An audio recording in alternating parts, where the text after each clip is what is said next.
Hey, you guys! Thanks for joining us on another journey. Today, we're going to California. And we're gonna see my little sister and jump in her Cessna 182 from San Diego to Paso Robles, and we're gonna drink some amazing wines at a ton of different vineyards. Definitely up April's alley here. We're gonna let you know which one is our favorite vineyard that we go to. So sit back, relax, and enjoy the journey. Windy at the airport. All right. We're at the gas station at the airport, filling up the airplane. Gas in California at the airport is $6.73 a gallon, which is really not a bad deal because at the gas stations it's like $6.09. And Captain Tony here will be our fuel boy and captain today. Getting ready to go flying. Valerie's a pilot instructor and also a captain for United Airlines. She's teaching her other co-captain, who flies for United as well, how to fly little airplanes. He only flew for the Air Force for 27 years, right? He can't fly a little 182.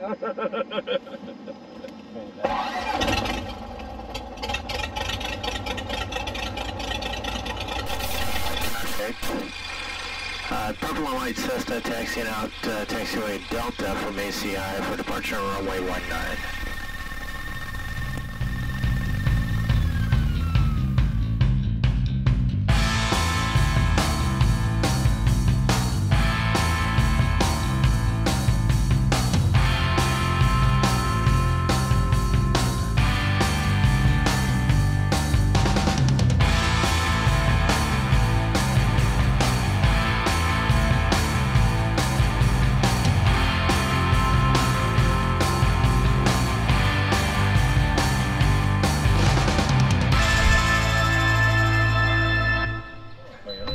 I scrubbed it off your leg.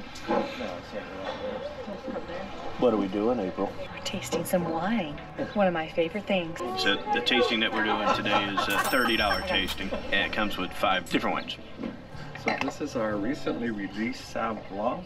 This and the Rosé we just released a few months ago. This is tasting super crisp and clean. Please enjoy. All right. Cheers. Cheers. So let's introduce Valerie and Tony. This is my sister Valerie, and then Tony, and of course April and me. So we're here at Paso Robles. There you go. He's the only one who can roll his R's. Are you part Spanish? Italiano. Okay. So tell us about the wine. What are we drinking today? 2022 Sauvignon Blanc. Lemongrass, Meyer lemon, lychee, and honeydew. Ooh, leche. It's actually good. Oh, yeah. Yeah, my issue with Sauv Blancs is usually it's too acidic, but that's a good blend. Do you want to try? Sure. Lemongrass. I like it. Yeah. Yeah, it's not sweet. So, what is this one? Rosé. The rosé. It's got notes. It's not what's in it. It's the notes. Yeah. The notes is just what you're sensing. You're like, I'm going to describe it. It's whatever's in the barrel or had been in the barrel that gets infused in it, which creates the notes, which makes you think, oh, I taste strawberry. I taste hibiscus. I taste some apricot. That's what notes are. So we have 30 beautiful acres on this property. I have 160 acres over on the east side of town. Of the 190 acres, 70 acres is devoted to the winery, and the other 120 we sell. So that's our winemaking facility over there, the barn. We built it making it look old. It's super cool place, super fun, and please enjoy our wines. We loved your sign that said tasting to the right and work to the left. We're like definitely going to the fun. Tastings and fun. Yeah.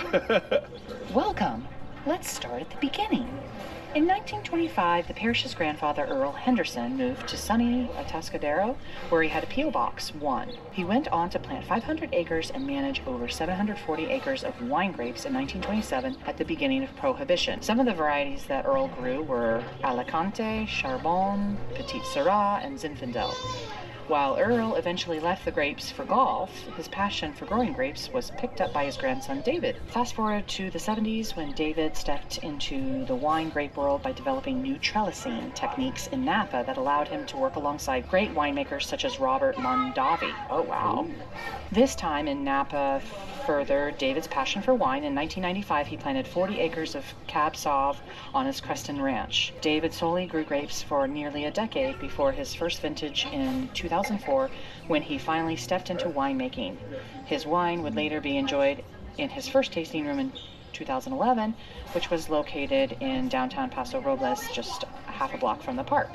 In 2013, David's dream grew and he planted 30 more acres in the Adelaida district. Adelaida property became the location for the beautiful tasting room you are sitting in today, as well as the winery, which had its first full estate crush in 2017. Today, David is joined by his daughter Cecily and son-in-law Ethan, who manage the food program. Together alongside their team, who is like family, they welcome you to enjoy the view, wine, and food. Cheers and welcome to our home. Sniff it. Oh, it's clinging to the glass nicely. You want to start first? Or... Good legs. I'm Very watching nice them. legs. Okay, so tell us about this wine. Blackberry, licorice, graphite. Not that I would suck a pencil. Come on, you know. Well, that's true. It always tastes better when you put a little pencil ad in there. Or lick a slab of slate. Slate. Yeah. Toast and vanilla. Try it. Ladies first. Pencil in there. Blackberry. I can taste cherry. Yes. Nice cherry in there. So you know what I learned about the swirling? That actually, you're releasing the alcohol vapor Yes. comes to the top. Potentially, You're you wasting. just taste the alcohol, so you really shouldn't, is what they taught. So you know it's very scientific as to how we do the notes. Right when it's coming out of the barrels, before it goes into the bottles, we all sit around, we all have a piece of paper, right? And he'll pour us each a taste, and we will write down what we believe we smell and taste. So let's say there's 6 of us. If 4 of us say pepper, pepper makes it to the note. Yeah. So how did graphite get on there? Everybody's like, oh, this is definitely number 2 pencil. Graphite, in my opinion, is like, what did you do, lick a rock? Yeah. There's slate on We it. used to. Believe it or not, at one time, our notes that I fought to have them take it off, they had petrichor. You know what that is? 99.9% of the population, only one person I've ever met knew what petrichor was. The day after it rains, the smell of the earth, that's called petrichor. Oh, I didn't know that actually had a name. Yeah. I just call it after rain. Yeah. So what you're telling me is our wine smells muddy. So this is our That's what I was cab thinking, blend. too. We call it silken. There, you're about to find out why we call it silken. Oh, please enjoy. Enjoy. I'll get some plummy. Like plumbing. Plumbing. Oh, copper or And some red berry. Some kind of red berry? Yeah. Okay. It is smoother than the last one, I guess. Mm-hmm. It is better. Yeah. I think it's one step up. yeah, because now we're going to the reserve. Cab.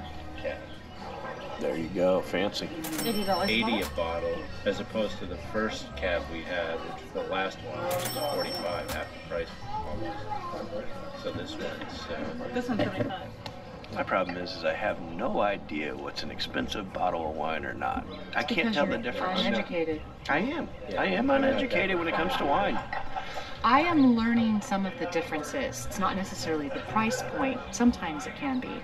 But I am learning some of the differences, paying attention to it, how it makes me feel, and what's going on. Is there dye in it? Things like that. All our wines have sediment. We don't filter them. Oh, okay. Our winemaker believes that the sediment actually adds flavor. In fact, most wineries do that. This is our 2018 Estate Reserve. It's also 100% cab, and these grapes are grown right over the banister.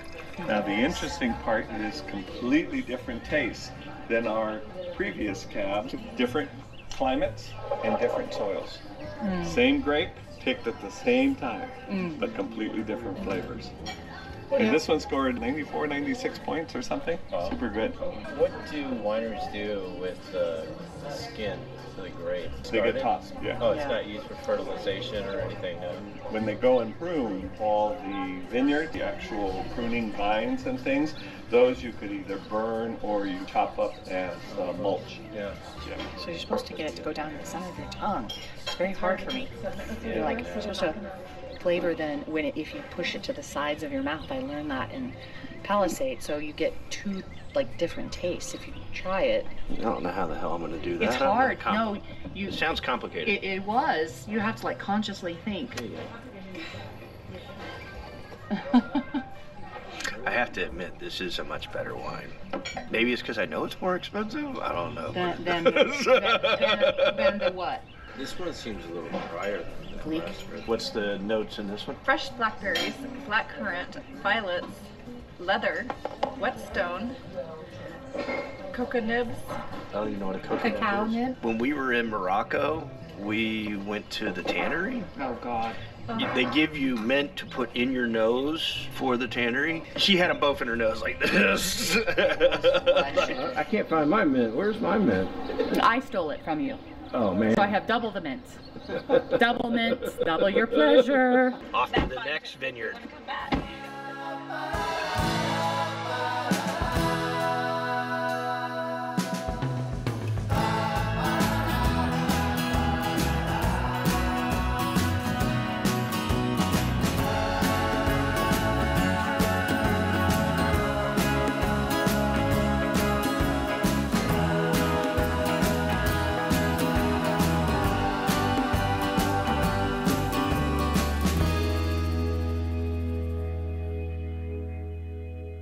So Nenow Family winemaker is Drew Nenow, and he is the lead winemaker for Onyx down in Tin City. This is his family wine. The first vintage is 2017, and he sources all of his fruit from local, small producing vineyards right around this area. So, Ooh, I love the label.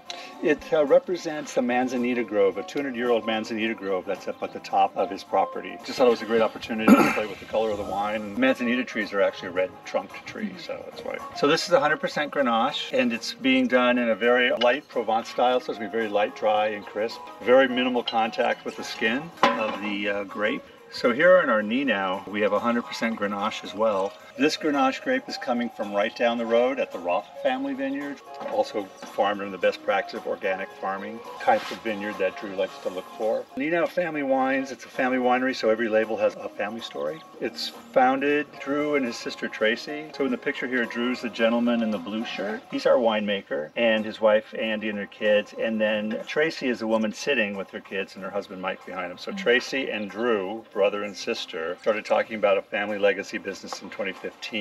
This particular bottle, it represents Tracy and her family. The pieces of the little puzzle-like pieces here are fashioned after a Japanese art form called kintsugi, where you take a broken ceramic piece and put it back together with precious metals to create something beautiful that's something broken. Oh, that's cool. So, since they both come from different families, they're a blended family. They say that they've once had broken families, and now they've got something new and beautiful together. So all these things remind them of the family on our labels. You'll see that motif coming up again. All right. Oh, cheers. Cheers. Cheers. Cheers. So that's the Hawk. I have the Hawks Hill. Yeah. Sweet, but not too sweet. Not too dry. It's very nice. So these grapes are growing right off the coast, growing in a lot of limestone soil. All the mineral air is washing in over the ocean. So when you first smell the aroma there, you're going to get that wonderful kind of minerality, reminding you of the crashing waves kind of thing. And then on contrast, we have our Nenow Family Wines Tightrope. The Tightrope is about 82% Viognier, and the rest is a Grenache Blanc.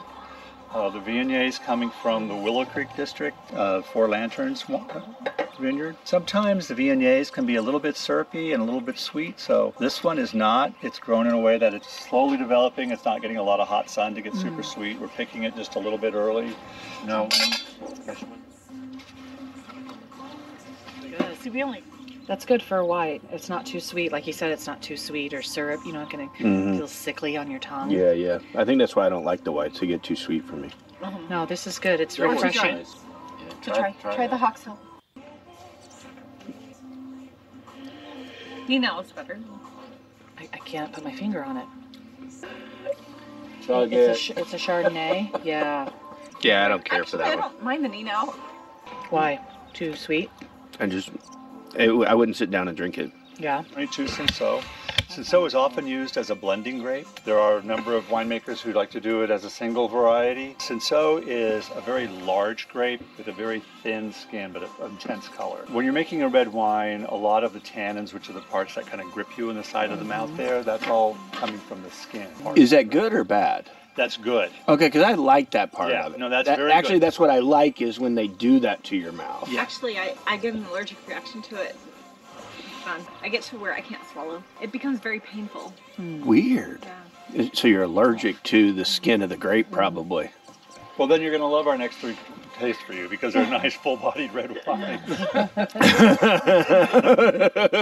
Anyway, so it has a very thin grape, so it doesn't have a lot of contact with the skin. So meaning it's going to ferment fairly quickly. You don't have to leave it in there a long time to start breaking those tannin downs and meld the flavor. So 5 months as opposed to maybe 12 to 15 months fermentation. And then he's adding a little Carignan and Counoise. Two different grapes to kind of give it a little more body and also add this kind of bright, I call it sort of a Jolly Rancher fruit in the finish.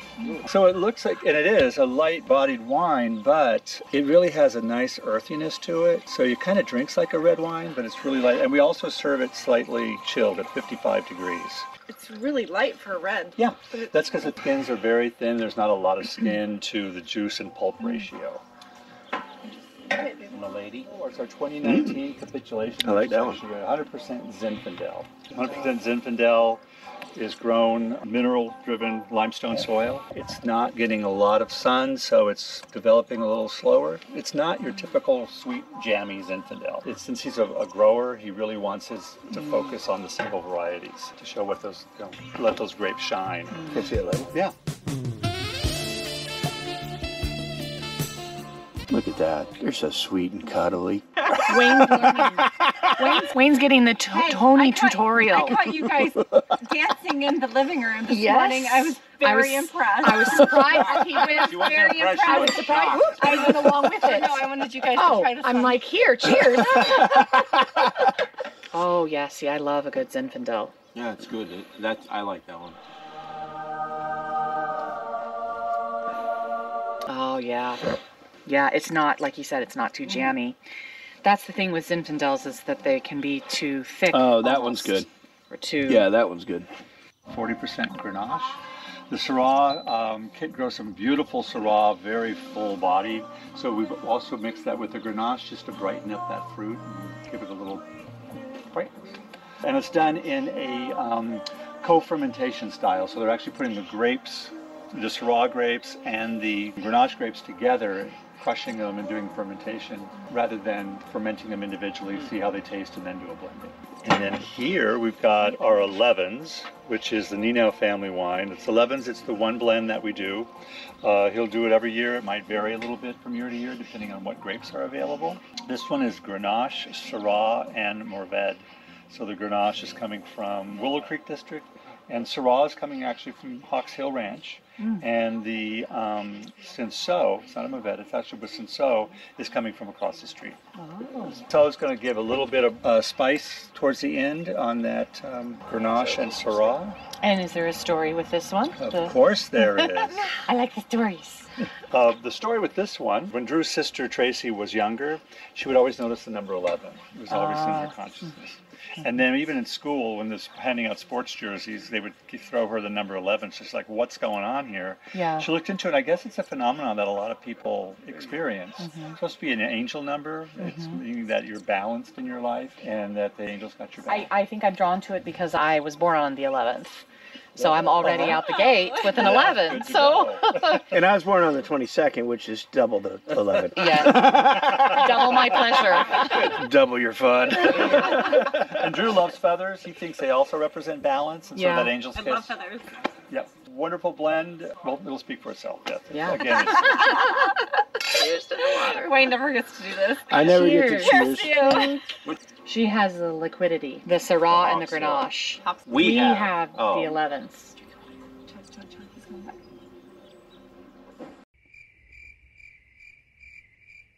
Tell us about it, April. It's tasty. It's got a little bit of spice, like you said. Yeah.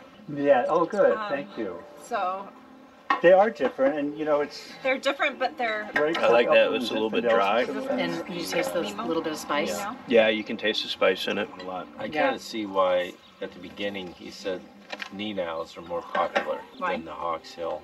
Yeah. I agree. Most people like the Nenow. He said, "You want to try that?" Oh, Hawks sure. Hill? It's not nearly as good, but not the one that was grown off the coast. What was that? The Zinfandel we just drank. The very that I one kind of like yeah, this. I did. Yeah. I like this. This Nenow one's better. better. This one's drier. And then 99 Steps, or Syrah, 100% Syrah, is coming from the Willow Creek district. 2020 was a super hot year, so it was really a year that the fruit developed really high extraction, highly concentrated fruit. Because we were in more of a shaded area, the fruit didn't ripen quickly, it developed slowly, got very, very concentrated, so Drew didn't even extract it as much as he normally would. It's a wonderful full-bodied wine. Will do wonderful in the bottle for several years as well. And this is done in new French oak, so you're going to get that nice sort of coffee and char on the finish. Perfect with any kind of a grilled meat. This one is the 99 Step, yeah, and then that one is the Fat Finger. 99 Steps because when Drew was just starting out, he had a crappy little pickup. The Syrah was growing up on a very tall, high hill, and the pickup wouldn't make it all the way. So he was walking. Eventually, he started counting, like, might as well, because you're going up there once or twice a day before harvest. It turns out it was 99 steps. And so he named it that just to remind himself of where he was beginning and was doing the 99 cool. steps. What you doing, Bentley? So this is Bentley. He's our wine mascot, and we're here at Whalebone. Really pretty property out here. It's off season and late in the afternoon, but a beautiful piece of property out here. And I like the fact that they got a cool puppy, because puppies make wine better. Come on, Bentley. He's supposed to be closed. We got here late, but he's staying open. We're going to do some tastings. So Come on, don't Bentley. get too much. Yeah, that's. There's Bentley. Oh yeah. I got Bentley. Love Bentley. Oh my gosh, he's cute. He's a cool mascot, huh? Bulldog, is he? This one, basically our nickname for it is our porch pounder. There's your Yeah, it's engine like and stinky live dog. the wine. What, stinky dog? Yeah? Oh yeah. I really like this one. No, it tastes good. That's really good. It's got Grenache, Syrah, Malbec is 50%, then 20% Merlot, another bit of Malbec, Zin, and Cab Sauv. I like it so much. That one? Yeah. Oh yeah. Oh yeah. Oh, look at a kitty. That's Sonny. Does Sonny have a label? No, Sonny doesn't have a label. There's plenty of cats on the ranch, but he is one of the originals, so he's 18. I allow him inside just because, one, he's my baby boy, but two, he knows not to mess around in here. Sure. You want that on the side, please? And then this one's the Rancho Deluxe, our party blend. Oh, okay. So this one, we always change up every vintage. That's why it's our party blend, because different varietals Oh, every that's time. cool. Whatever catches our eye, we're like, bam, let's do it. Let's make a new blend. So this is definitely like not that. any traditional blend style. This is kind of our taboo European wine, because if we ever had over there, they would get blacklisted like immediately. Yeah. So this year, we decided to do a little bit of a party Bordeaux style. So heavy with our Cab Sauvignon, about 50%, and then we did 10% Merlot, Malbec, Petit Verdot, Cab Franc, all those Bordeaux put together, Yeah. and then 10% Zin. It's our crowd pleaser. Hits everybody's palate the same way. It's not too heavy, not too light. Nice fruit up front, darker tone in the middle, but still keeps that dry pepper finish. Are you sitting on Bentley? He's pretty happy. Yeah, he could definitely make a good ottoman. Which one is this one? This one's the Bonfire, so our simplified version of our cab, or a good introduction cab. So like I mentioned, simplified version of our cab, our That's a on-the-go good cab. cab. And the reason why is because you could get, any type of cab, you're always gonna get like a base of like cherry, oak, pepper tones to it. This one, you get all the same notes, just not that heavy body or heavy tannins to it. Also makes it very convenient because it's our on-the-go cab, because it's the last one listed as a screw top. So this one's the SOB, the Son of Bob. So this one is our Candy Merlot. Candy. Like a piece of candy. And the reason why is that it's a little bit brighter fruit up front for a Merlot. So it's not a big smack to your face, a little bit brighter fruit, nice candy texture where it coats the palate but doesn't stain it. So you can always drink it and then move on to something else. But it still keeps that traditional dry pepper finish for it. So it's one of those like a bottle. Yeah, Oh, that's good. Yeah. So the fun fact for us is that we are actually the oldest winery on Vineyard Drive. Oh, really? Yeah, we were here before the big boom wineries. So we were the second to open up. Norman Wineries was the first one to open up, but he sold the property, didn't want to get into it, just moved away. Brecken bought the property. So that's why I also still recommend Brecken. That was always a good one. We were the second winery on Vineyard Drive. Now we're, what, like the 22nd, 24th, something like that winery. Wow. So this is the reserve cab. This is the reserve. And this one legitimately is just strictly 100%. We make a lower taste production of this one. Oh, but wow, I love the aroma of that. Yep. Yeah. It's so it's smaller fruit, packs away bigger punch. You need pressure to make diamonds. So this one has more concentration, higher sugar levels for it. And with this one, you get that rich dark cherry because the sugar levels are high. We also aged in our newest oak barrel, so you get that very distinctive oak note to it. But with this one, that silky texture just makes it where I nickname it the Houdini wine. Oh my Or God. Anyway, and you disappear? That is a good. Are we doing those four? The Boneyard, Son of Bob, Cab, and Reserve? Yes. All right. We're in her little 182 airplane, and we brought too much luggage with us, plus our extra body weight. We're definitely heavy on the way in, so now we're buying bottles of wine to take with us. I hope we can take off when we leave here. We're just gonna have to drink as much of it as we can tonight.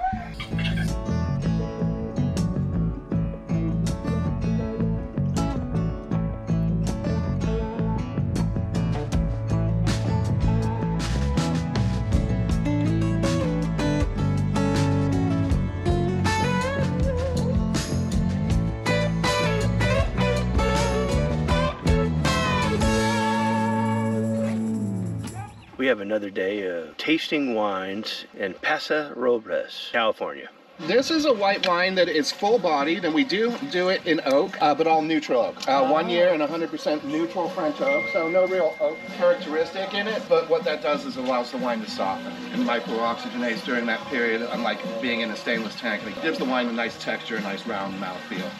Known for flavors of stone fruit, definitely there. I got some nectarine and peach out of this, but it's also got a juicy citrus component on the finish that keeps it nice and refreshing too. Calcareous limestone, which is the soil of the Rhône Valley, the home of Viognier, and Syrah, and Mourvedre, and Grenache, and the other Rhône varietals that we grow here, which are very happy in this soil. Is there much difference in the soil between here and a couple miles down the road at the other vineyards? There's a huge difference in the soil between this mesa and the bottom of the hill right there. Oh, really? Yeah. Why is that? I mean, it's not a volcanic area, right? No, but it's very geologically interesting. A large portion of this is, well, it's ancient seabed in a lot of places, where you get your calcareous limestone. But well, that's how they got the whalebone at the Whalebone place, absolutely. right? Yeah. Nice. Cheers. Cheers. That's nice. Yeah, especially with that toothpaste residual. I tried to water it down with some water, but it's still lingering. This is our inspiration, which is our GSM or Rhône blend, which, as I mentioned to you, got us best of class at the San Francisco Chronicle Wine Competition this year, which is, you know, like I said, it's a high honor. There's heavy competition in that, not just in that competition, it is the most prestigious wine competition in America. But that is a major category with a lot of world-famous wines in it. But we are making spectacular wine here. So this is, it is Grenache dominant this year, 51% Grenache, 39% Syrah, the remainder being the Mourvedre. And then we do 18 months and 25% new French oak for this one. 2020 vintage. Starts out with nice ripe red fruit, particularly strawberry from the Grenache, that evolves into the more structured, meaty, earthy, and maybe even a little smoky notes from the Mourvedre and Syrah. The only reason to strip a wine down with fining or filtration is shelf stability. And seeing as we don't have any middlemen to ruin the wine for us, you only sell direct? Yeah. Did not realize. Oh, interesting. Absolutely. You can only get the wine here. All right. Cheers. Tell us, Alex. I smell like the smoky. Oh, it's smooth, velvety. I get the strawberry notes. Strawberry hint very much. Not just best Merlot, but best red wine at the Central Coast Wine Competition this year. And it's an elegant wine. It's got a very dense texture for a Merlot. very polished mouthfeel. Nice red fruit up front, but not terribly fruit driven. It reminds me more of a right bank Bordeaux blend than your typical California Merlot because of that structure and elegance. I definitely get some nice kind of mocha notes on the mid palate and a very soft finish, but it's still dense. This wine is going to age very gracefully. I would imagine it's probably not going to peak for another 5 to 7 years. Too bad Cheers we're not without here weighing. to suck it down That's anyway. Yeah. Really nice aroma. I can smell the oak. And this one got us double gold and best of class at the San Francisco Chronicle. Wow. It's 85% Cab Franc, 10% Cab, and 5% Merlot. Then this one was also 18 months and 30% New French oak. And it starts out in classic Cab Franc style with really kind of bright, juicy red fruit notes, but then it evolves into that classic earthy Cab Franc finish that you expect with just a little hint of green bell pepper on the finish. Maybe a little smokiness too on this one. But this wine is the perfect pairing for asada fajitas. Oh! Cheers, cheers. Definitely. You can smell the pepper. Yeah, you can smell the pepper in it. Taste it.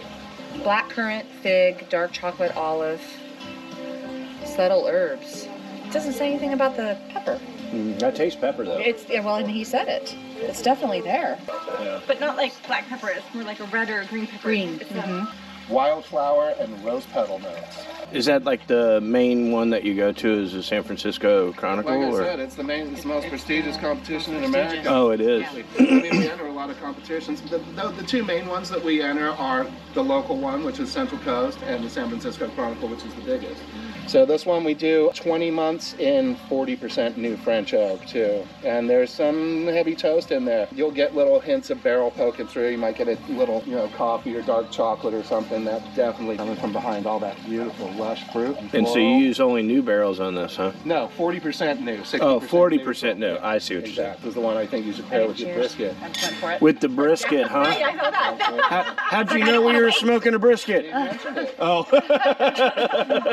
He's jealous. Uh-huh. Coming over. Oh, you were in the toilet. That's good. That one's good. I like that one. Yeah. How much is that one? That one's pretty expensive, huh? 40? Oh, that one's good. I like this one and the Merlot so far the best. One of the 3 lost grapes of Bordeaux, which of course have since been found. That's why we can grow one of them. But they were thought to be extinct for many years after the phylloxera blight in Bordeaux in the 1800s. Totally destroyed wine production over there. They actually lost 3 of the original 8 varietals that were allowed and produced in Bordeaux. So those were thought to have been extinct and lost to time, and so now they only grow 5, but those have since been rediscovered in different places around the world. One of them was rediscovered in Chile, of all places, and it's Carmenere, one of the original 8 Bordeaux grapes, and we grow it here. And we add that to the other 5 grapes of Bordeaux, which are Cabernet Sauvignon, Merlot, Cabernet Franc, Malbec, and Petit Verdot. So like I said, this is a reserve wine, which means we only put the very best fruit we grow. We pick the very best blocks from each planting. It spends longer in barrel, 2 full years in barrel, 50% New French oak, and we only buy the very finest French oak coopers for this. The barrels for this wine cost more than double what we pay for our regular barrels. And you can tell, it's an elegant wine. I mean, it's beautiful texture, layered complexity, everything you want. I love Bordeaux. So yeah, I mean, this is when you spend the extra on a piece of Wagyu beef. This is not your Tuesday night and I feel like a steak. That's our regular cab, which is perfect for that. This is when it's a special occasion.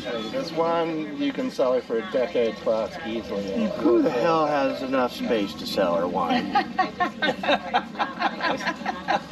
He's got wine She in there would from drink 19... everything she puts in the basement immediately gets What's your oldest drinking. Paso wine?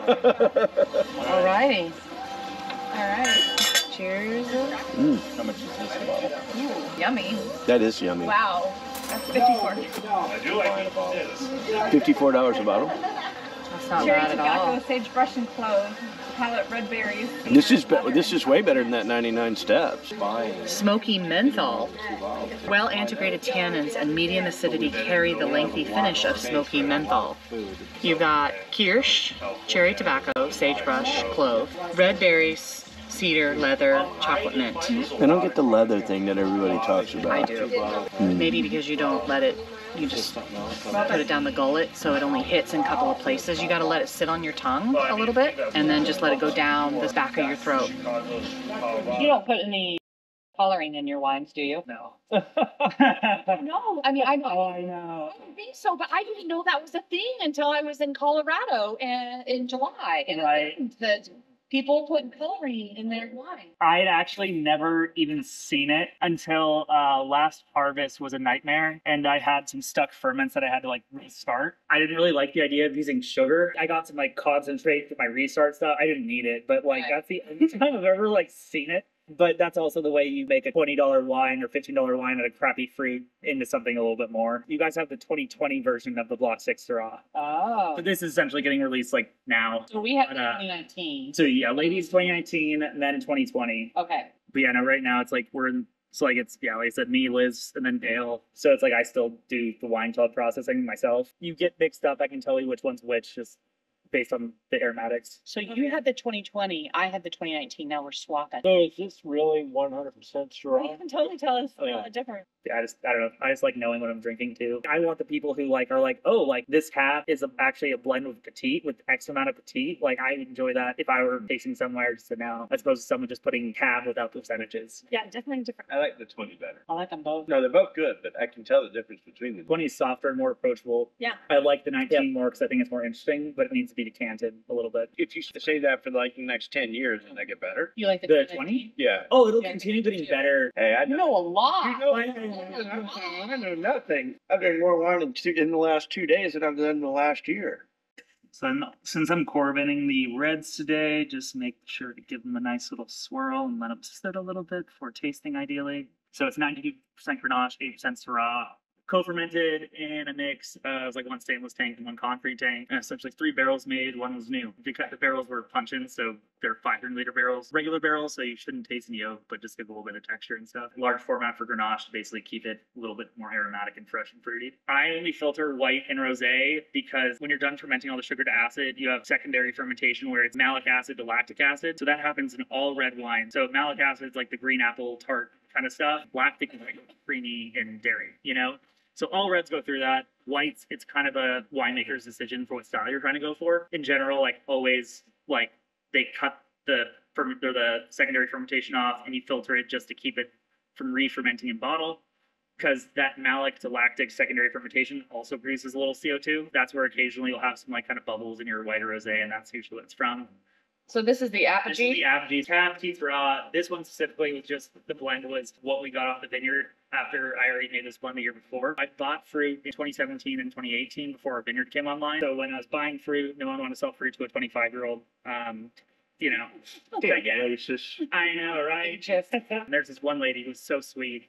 And she sold me Petite Syrah the first year, and it's so nice and cool. The fruit was great, and the chemistry was great. Yeah. And then year 2, she was like freaking out. She had all this cab that was gonna get left on the vine or get dropped on the ground. And I was like, dude, you were like the only person who's cool to me. Like, I'll take whatever I can. Like, so I did like a couple tons of cab, and then when I called the pick, came in, I was like, oh, there's pretty crappy, which I also kind of expected. I also have Petite Syrah coming in from another vineyard that day, so I just threw them in the tank together and then co-fermented them. So now I do it every year. So this is essentially the second iteration, and now it's basically the other staple blend outside of the GSM. Oh. Yeah, it's kind of funny. It's like, I like that one. I really like that one. What do you think about the vineyard so far, April? Paso Robles in general. It's fantastic. They have so many vineyards in such a small area. What's kind of nice about this too is it's not snooty. We flew up here to explore all the different vineyards. We're going to tell you which ones were our favorite. We didn't explore all of them, but We tried. a lot. No, there's like 200 vineyards. Oh, yeah, I was We going to couldn't say, there's find. no way. What was your favorite vineyard? Oh, Pear Valley always. Always Pear Valley. Always Pear Valley. What was your favorite? I don't know. I really liked Whalebone. It was rushed. And I really liked Pear Valley. I really liked Caelesta too.